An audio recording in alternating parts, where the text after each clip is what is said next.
खोली सीना खोजन छोली छोली जन तहरा के जवन सता।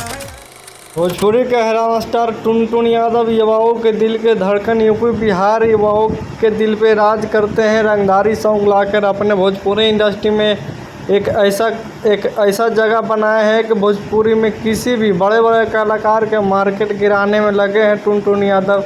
जब इनका गाना आता है तो फैंस का इतना बेचैनी हो जाता है कि यूपी बिहार झारखंड यूट्यूब जाम कर देते हैं। रंगदारी सॉन्ग इतना ला रहे हैं बालू माफियाओं पर, और देखिए इतना पैसा, यानी पैसा के माध्यम से टुनटुन यादव जी पता नहीं कितना का करोड़पति बन गए हैं। लेकिन तब पर भी युवाओं के दिल पे राज कैसा करना है भोजपुरी में, एक ऐसा कलाकार जब भी लाता है गाना सुपर हिट बम्फर ब्लॉकबस्टर हो जाता है। जब कंपनी वाले को मैनेज करने में कितना गाना इसको लगता होगा।